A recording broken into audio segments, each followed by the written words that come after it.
This is the Vapes4Vets podcast brought to you by Namaste Technologies. Today I'm joined with Randy Madden. How's it going today, Randy? Going good. How are you? Good. Where are you calling from? I'm in Washington State, in the United States. And you're part of the organization 22 Too Many? 22 Too Many Olympia, correct. And what is that organization all about?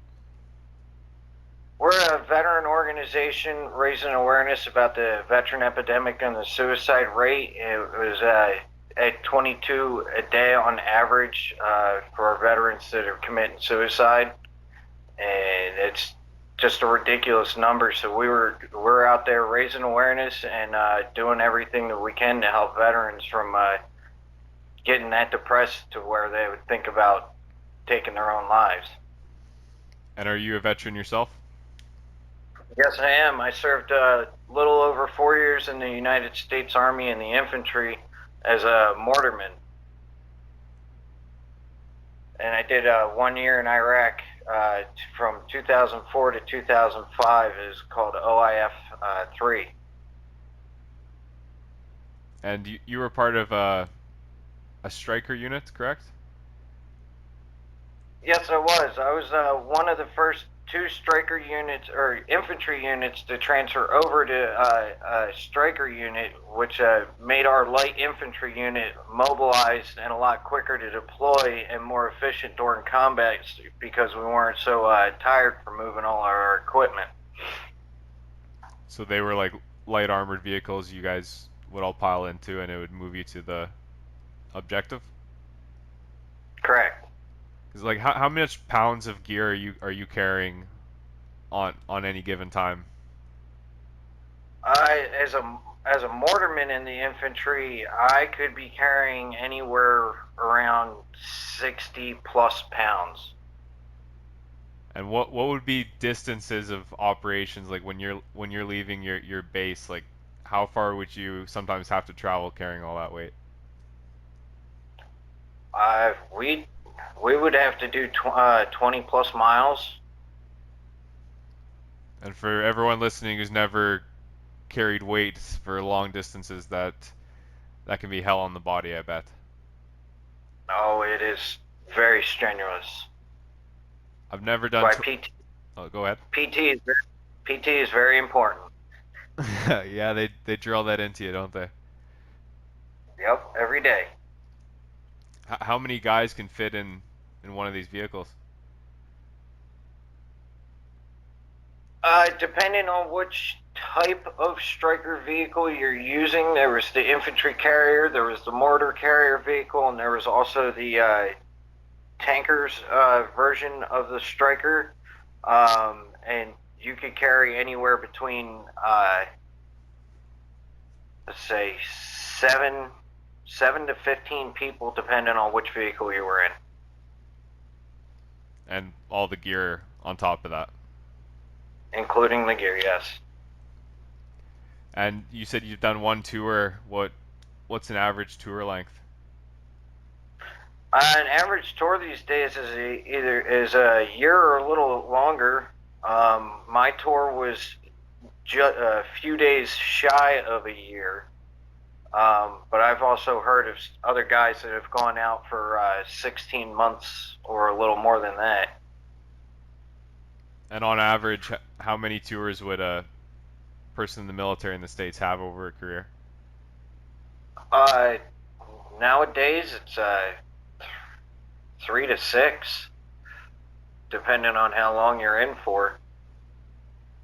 And it's not just the tour itself. You do quite a bit of workup training prior, correct? Oh yeah, you train every day. Every day from when you start basic training to when you go to combat, and you don't even stop training. You continue training while you're there. I was talking with Patrick Seifert. I know you know him through the organization 22 Too Many, and Correct. he was telling me that there's a large percentage of suicides in the armed forces that are from people that haven't even gone on tour yet. Yeah, I'm not saying that that's not a possibility, man. The training itself is very strenuous. It's not for everyone. Um, it just takes the right person to be able to go through it. I mean, you have here in Washington State alone, the suicide rate just because of the weather here during the winter months is pretty high too. Wow. Just for and that's for regular civilians. That's not for veterans or military. So really, really, So, so the suicide rate for anything is ridiculously high. It's not just combat vets or veterans in general.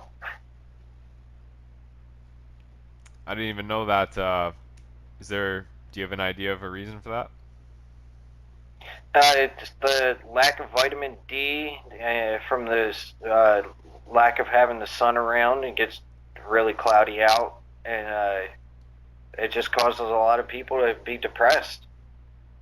Yeah, and doing that alone and having and getting back to talking about military and combat or veterans committing suicide, it's a whole bunch of things on top of that. It's their life at home, it's the weather, it's how they're being treated in the military. And stress sucks. Do you do you personally suffer from PTSD? Yes, I do. And what are your methods of medicating? I tried using the VA system when I got out and was prescribed uh, Ativan and Valium, and those were not helping me at all. I ended up being able to eat a month's worth of Valium in under a week, which is 50 pills, and those were the 10 milligrams that I was prescribed. And my PTSD with my anger just totally beat out what that medication was supposed to suppress. Uh, so after so long of trying that, while I was doing that, I was also smoking cannabis recreationally. And one of my friends that got tired of me seeing me pass out while I was playing video games with him and me walking around like a zombie, uh, he told me to just smoke cannabis and see how I felt during the day. So I started smoking cannabis more often and stopped taking their pills. And I I've been smoking cannabis since I got out. From when I got out in 2005 until 2012 recreationally, and that's when I switched over to smoking it medically and got off the pills, and I've been doing a hell of a lot better since. What is the regulations and process in your state to get a medical license? To get a medical authorization to be able to smoke cannabis, uh, you have to have a qualifying symptom.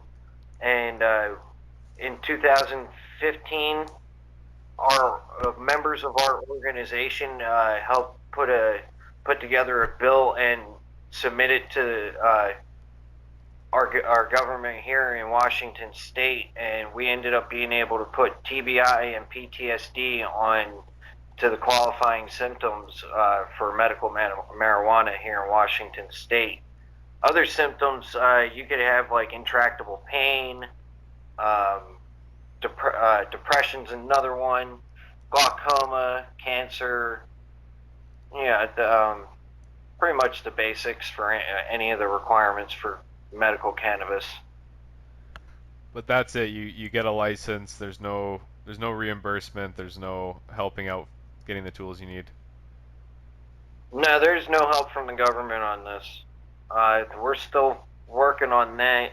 Um, at one point, we brought up the idea of I forget what Patrick said he wanted to name the bill, but it was something to where we would as veterans would be able to take our medical records to the Department of Health, and have the Department of Health issue the medical marijuana authorization for us to be able to be prescribed and get it from the collectives here in the state.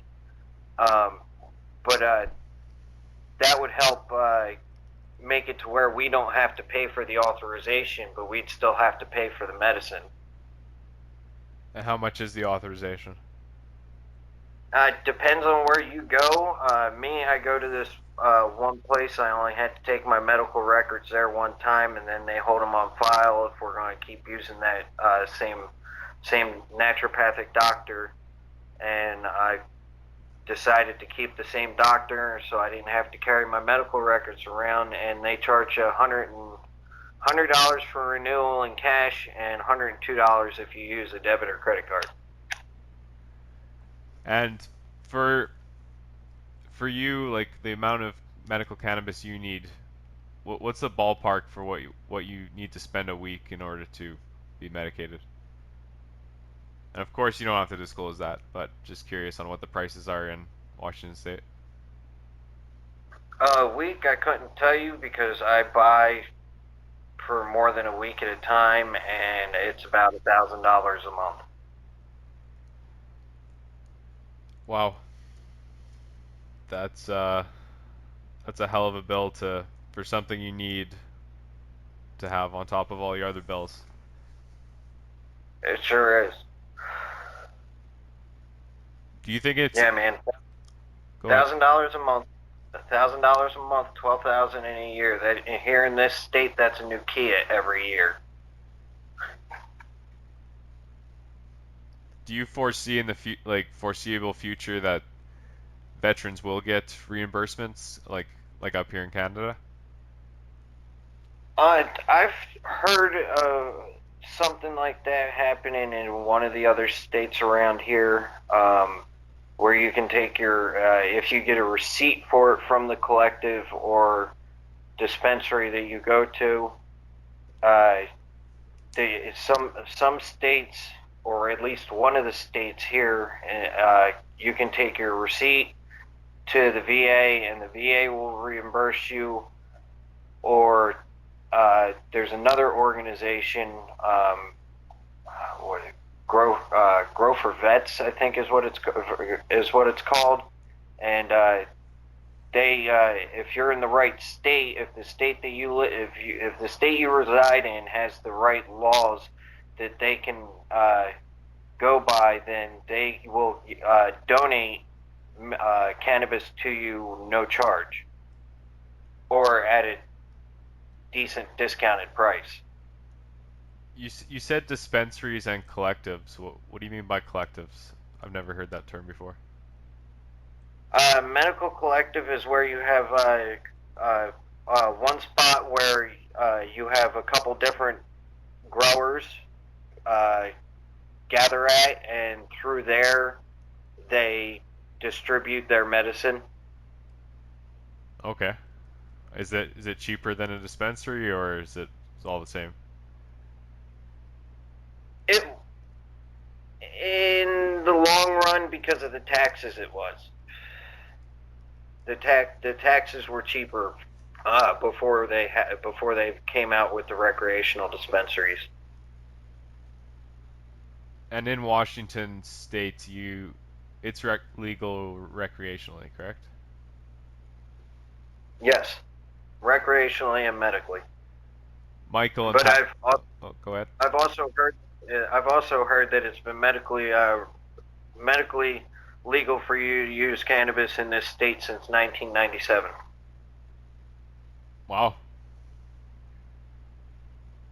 47 years. I've also seen an authorization card from back then too. What does it look like? It looked like a little piece of laminated paper with another veteran's name on it. One of the veterans that I actually helped stop himself from committing suicide is the guy that had it. And it had his name, it had a number on it, and I forget what else, but it was a little cheap piece of paper that was laminated. I hear 22 Too Many is planning on setting up a tent at Seattle Hempfest. We have for the past 2 years. What we do is we run one of the Seattle Hemp Fest merchandise booths, and through there they allow us to sell some of our organization gear, which we sell for donate or give away for donations to help fund our organization in a little way. And you guys doing that this year as well? Yes, we are. How about any other important dates for your organization? Any of those coming up?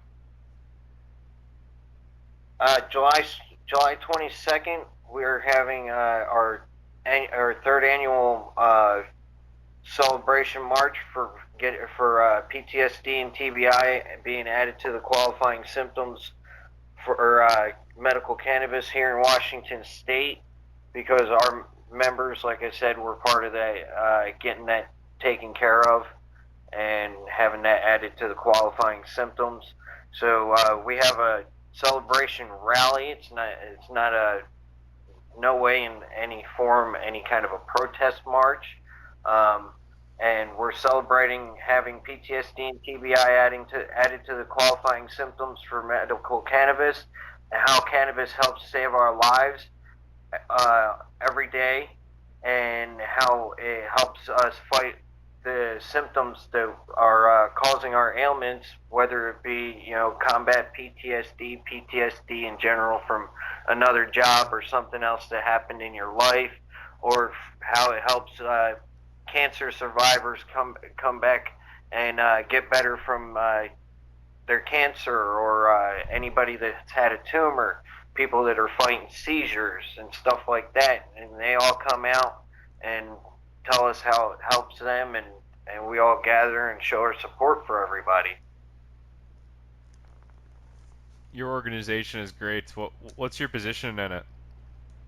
Like what do you? Uh, my position on the board is what did Patrick call it?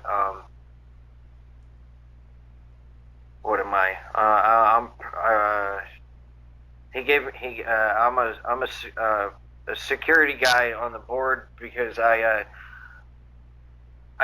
pull a lot of security when it comes to the events, and when it comes to me being on the organization and somebody needing help, another veteran that's thinking about committing suicide, or anything that they need help with, running to the store, getting them up to the VA hospital for an appointment, so they don't fall behind on their treatments and stuff like that, or they don't miss out on what they need from the store to help keep them healthy, food in their belly. Uh, I do that. I'm the security guy. I make sure everybody's doing well and stays safe. And you say you reach out, or when veterans who are thinking of committing suicide reach out, kind of like a distress call, you go and help them. Like how do you approach something like that? If you can go into detail about that. What I do is, if I get the call, if I get in contact with the person before I show up wherever they're located and having a problem at, is I'll start talking to them, ask them how they're doing, what's going on, what might be causing the problem, and get them talking. Give me a little sit rep on what's going on. This way I know what I'm walking into, and if I can meet up with them somewhere, and if they allow me to meet up with them, I'll find out where they're at, get to where they're at as fast as I can, and sometimes I'll show up with food, and just about every time I can, I'll show up with some medical cannabis on me, because I need treatment myself everywhere and every time I go out, and I just get the person talking and listen to them, ask them a few questions, and let them vent. If they're hungry, I offer them some food, which has really come in handy a few times. And then if they're into smoking medical cannabis to help them feel better, or if they want to use it recreationally, fine. But hey, it helps treat the depression, the mood of depression, and it helps get them feeling better, and it stops them from thinking about committing suicide, and eventually they'll start laughing about something, and it will just throw them off, and they won't think about it for the rest of the day. And And then after that, with being part of the organization and having any of us come help, we also ask for a 24 to 48 hour promise or guarantee that you're not going to try and harm yourself, so we can have a day or two to help get you some more assistance to help alleviate the stress that's causing you to think about suicide. when you say like security guy, is there? Do you guys ever have to worry about anything happening at any of these events? No, I wouldn't say we have to worry, but we're veterans, uh, and we're always on guard. And without a question, it's our hyper vigilance in our training. We're always watching and making sure everybody's safe and what we're doing. No matter what we're doing, we have to make sure people are safe.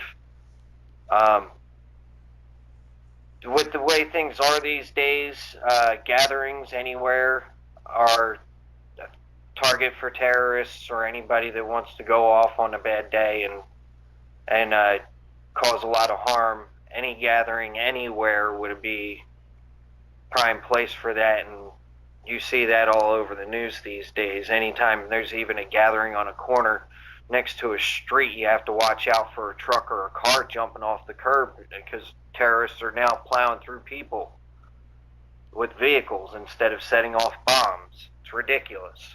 So you have to be safe anywhere you go. So security is always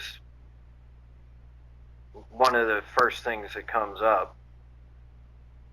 I hope nothing like that ever happens. It's amazing work what you guys are doing, and yeah, what's been going on overseas and here at home at certain times is quite scary, and like that to stop too. Yeah, it'd be great.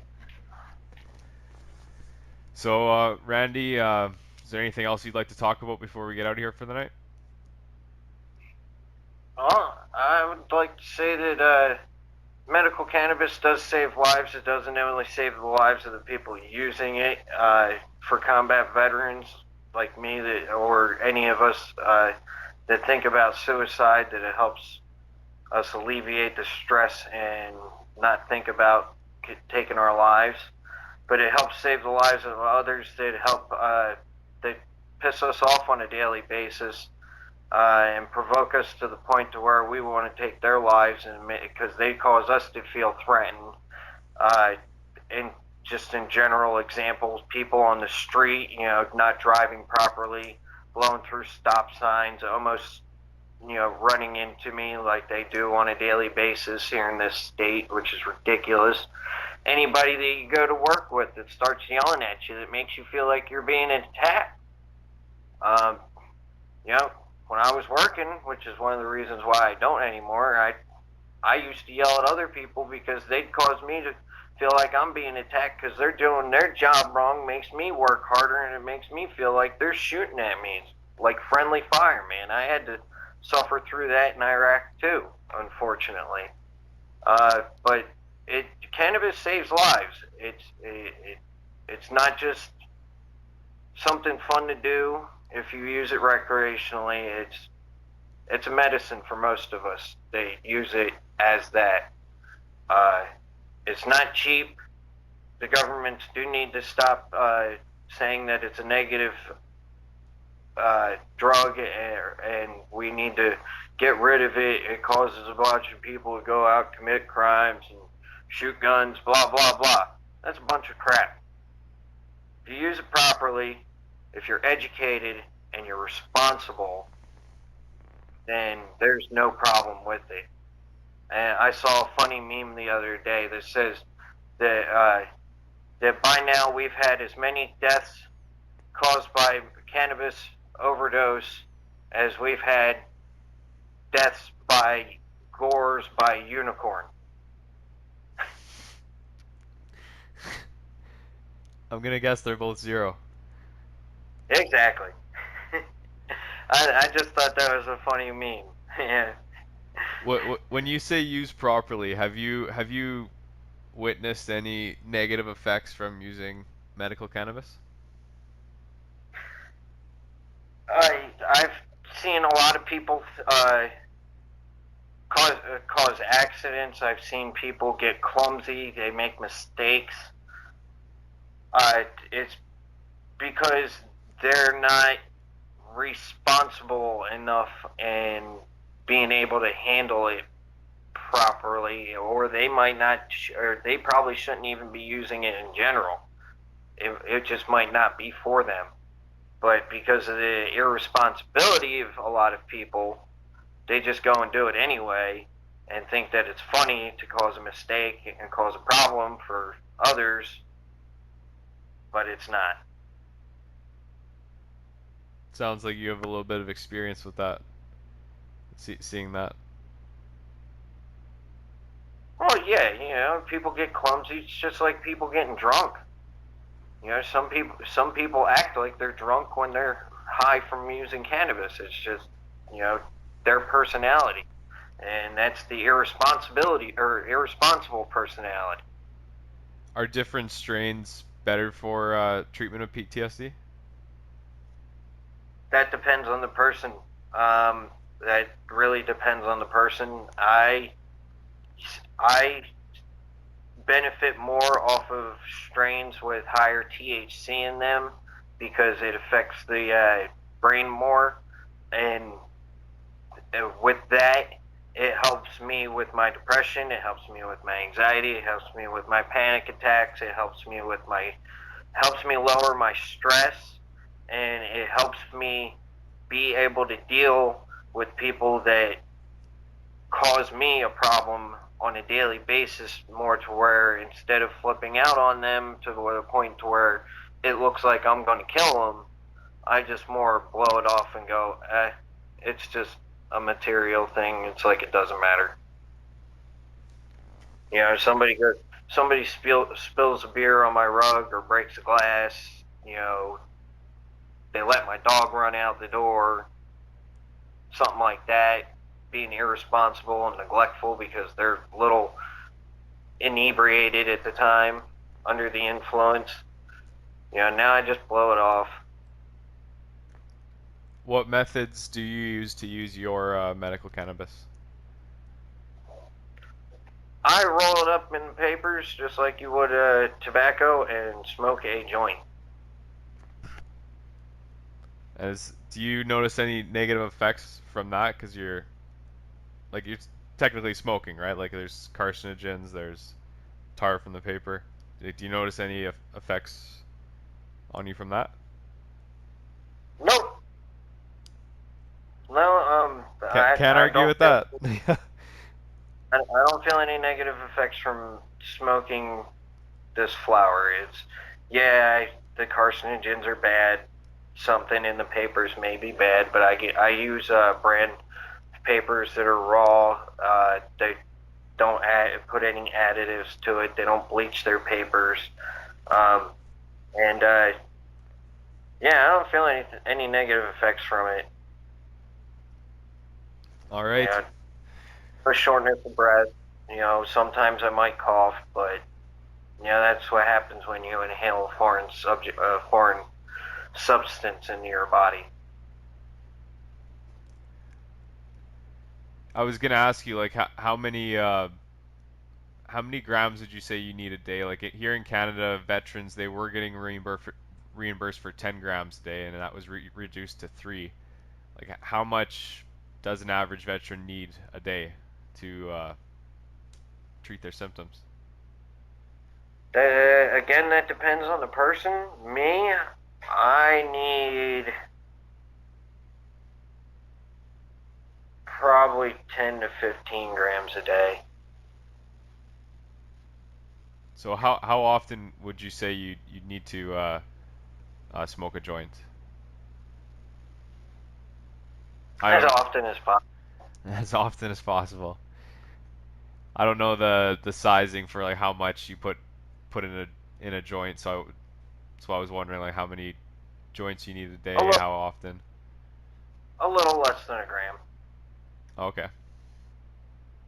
So one every 12 hours pretty much? Or sorry, if you're awake for 12 hours or One every hour. okay.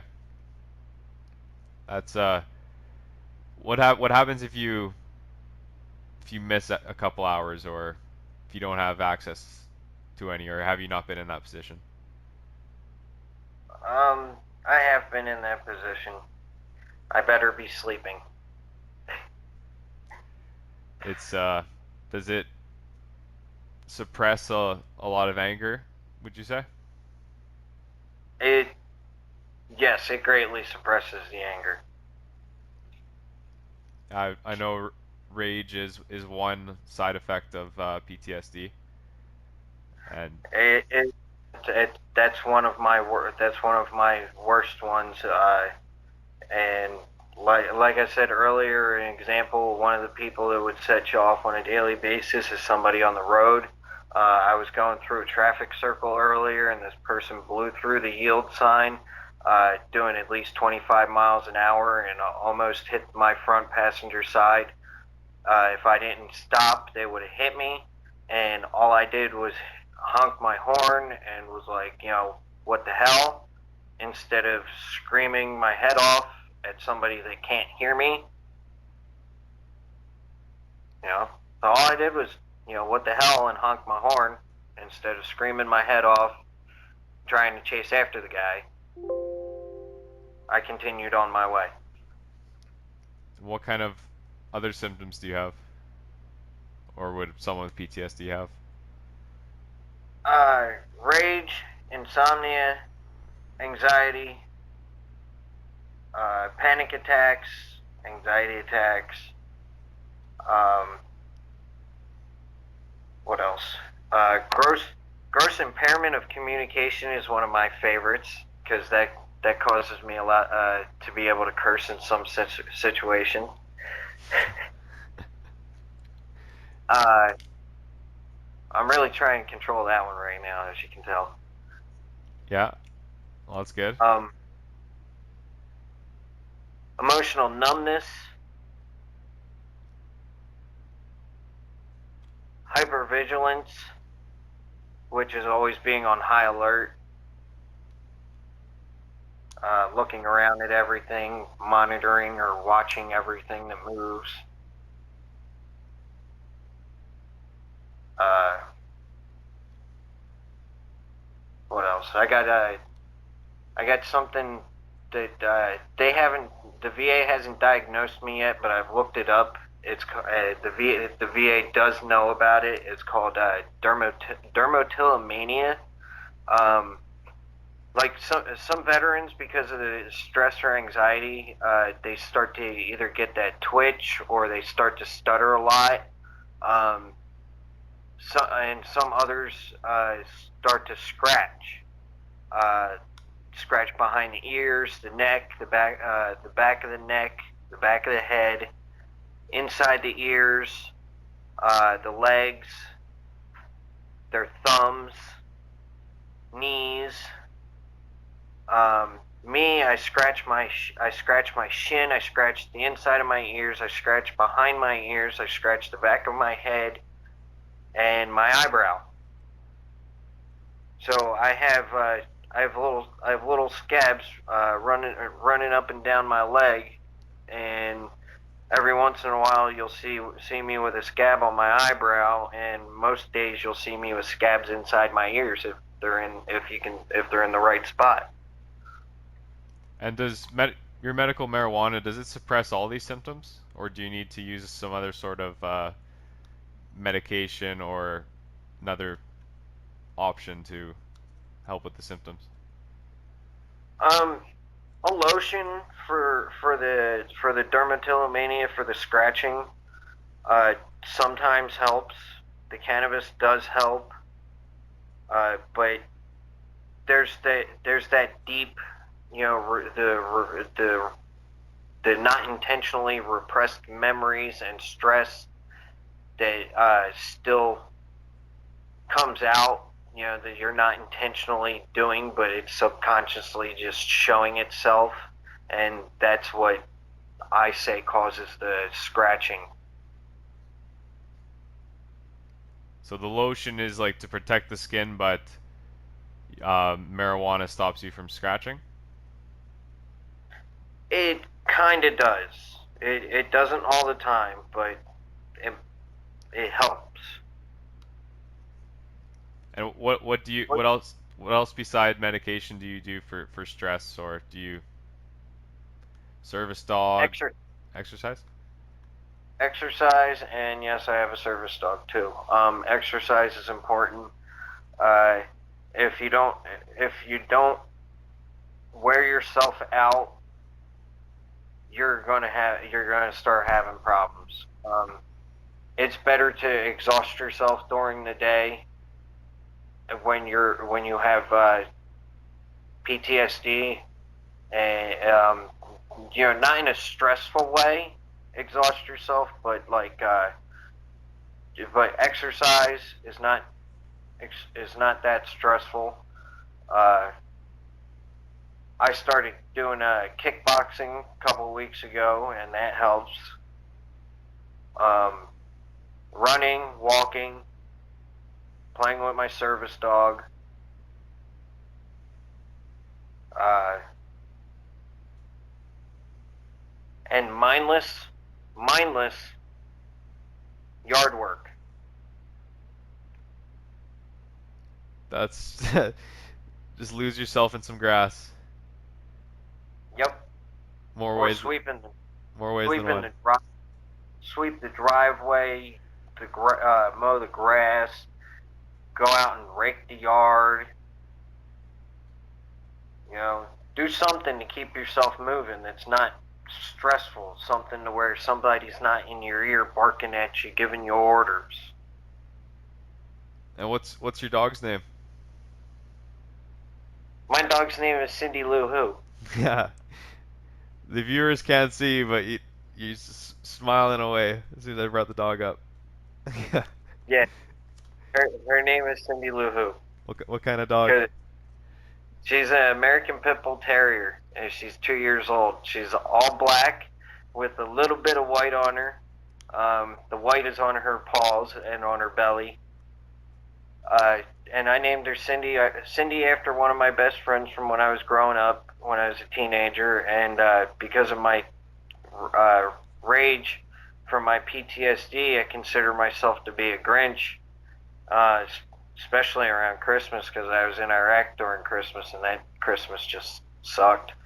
But because I feel like a Grinch because of my rage and stuff. And I named her Cindy. I just tacked on Lou Who for the rest of it, and I was like, "Hey, look, Cindy Lou Who. She makes my heart grow 10 times larger." And what is a service dog trained to do that a normal house dog wouldn't do? Service dog can be trained to tell you when you need your medicine. It senses you by your smell and by your body language. Wow. It could they also help some. I've seen another veteran use this service dog to clear his apartment before he goes in. So he opens the door, the dog goes in, checks all the rooms, comes back, it's good to go. Correct. I've If the dog goes in and starts barking, he knows he has to prepare himself to go in and you know face something that shouldn't be there. in in Iraq and Afghanistan, was that a tactic that was used a lot with dogs? I don't know. I didn't use our unit didn't use dogs. Okay, I've read some articles of Oh yeah, some. there's some units that used dogs in Iraq and Afghanistan and in some other wars, and those units, the trainer and the handler gets to stick with the dog. And yes, they've been used in Iraq and Afghanistan, and there's still veterans coming home to this day with their dogs that they go through service with. Do the But my unit just didn't end up being one that used dogs. do you know if when they retire, do the dogs, or when the dog is ready to retire, do they get to keep the dog? The handler stays with the dog, yes, and the dog stays with the handler. Oh, that's good. That'd be a hard separation if it was just taken away from you like that, because I'm sure they build quite the bond over there.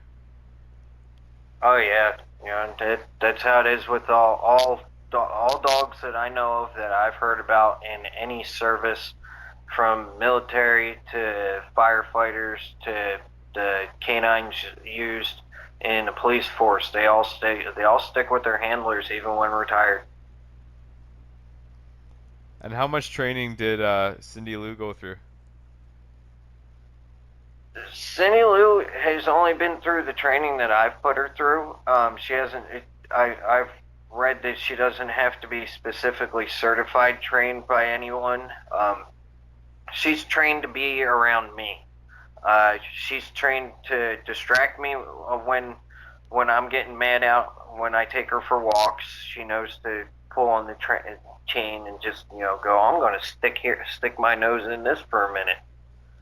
You know, um, she knows to wake me up at night when I start scratching myself in my sleep. That symptom started happening when I sleep, and it mostly happens when I sleep. Is when I wake up and my legs bleeding, or the inside of my ears are all torn up. So she's been stopping me from doing that at night, and also to get me out of the house. I do isolate myself in my house a lot because I don't like going out, don't like dealing with the public, don't feeling like somebody else out there that thinks that they have the right to try and take my life by not driving properly or doing anything unsafe out in public. So she helps me get out. And if it wasn't for her, I'd probably stay in my house 90% or 90 to 95% of the time. Do you bring her to your organization's meetings and introduce her to the Yes, other veterans? yes, I do, and everybody loves her. She's a big hit, I bet. She is. She is. She's adorable.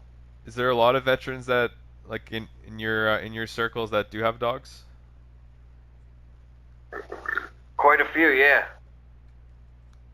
They all get along at the meetings, or is there some scuffles every now and then between the dogs? Some of the dogs get along. Some of the times we gotta isolate one or two of them, but yeah, they're dogs. They play. We don't let them because they're loud. My dog is nowhere near close to being a service dog, but I'll tell you, he definitely alleviates a lot of stress, and also alleviates my plate of food before I get a chance to eat it. Right. But his name's Buck, and it suits him. Um, so yeah, Randy, it's been absolutely great having you on. I'd love to have you on again, and we're going to be following and working with 22 Too Many, and thanks again for sharing your story. Oh, you're welcome, man. Thank you for having me on. I appreciate it. All right, Randy. Well, this has been the Vapes4Vets podcast, brought to you by Namaste Technologies. Randy, thanks for coming on, and until next time, we'll talk to you later. All right, brother. Thank you. Take care.